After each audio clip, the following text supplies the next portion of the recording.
پہلے دن سے اپوزیشن ہماری حکومت گرانے کے در پہ تھی. کورونا آیا تو شہباز شریف لندن سے آئے, پروفیسر بن گئے کہ سب ٹھیک کر دوں گا. چیئرمین پی ٹی آئی عمران خان کا کہنا ہے کہ حکومت میں 3.5 سال بہت چیلنجنگ تجربہ تھا. حکومت میں آئی تو ٹیم نہیں تھی, معیشت سمیت بہت کچھ سیکھا. سیاسی عدم استحکام رہا تو سرمایہ کاری نہیں ہو سکتی. اب حکومت میں آ کر اوورسیز پاکستانیوں اور ایکسپورٹ پر فوکس کریں گے. تو بہت چیلنجز تھے. میں تو پہلی دفعہ گورنمنٹ میں تھا اور ہماری ٹیم بھی نہیں تھی.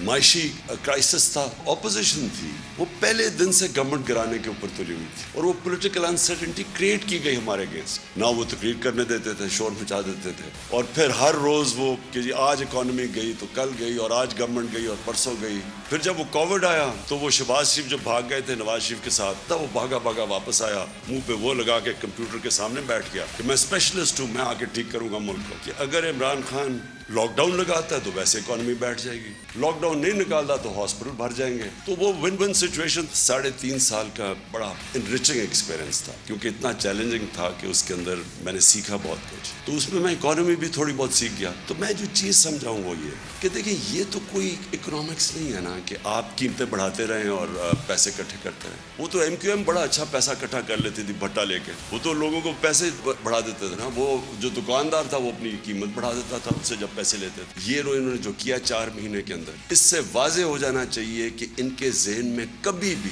انسانیت ان کے ذہن میں نہیں آئی. ان کا صرف ذہن ہوتا ہے کہ پیسے کیسے بنانے اور کرسی پہ کیسے بیٹھنا اور اس کا فائدہ کیسے اٹھانا. کہ ہم نے کبھی بھی اپنے ملک میں سوچا ہی نہیں ویلتھ کریشن کا, ایکسپورٹس بڑھا کے. دوسرا ہمارا اثاثہ اوورسیز پاکستانی ہے, کیونکہ میرا انٹریکشن ان سے بہت زیادہ ہے اور مجھے انہوں نے سپورٹ جس کو کہتے ہیں فورن فنڈنگ, جو بیچارے محنت کش لوگ جن کے اوپر ملک چلتا ہے, اوورسیز پاکستانیز نے میری پھر مدد کی اور ادھر سے پھر ہم نے پیسہ اکٹھا کیا, جس کا یہ الیکشن کمیشن کے اندر اتنا بڑا ڈرامہ چلا.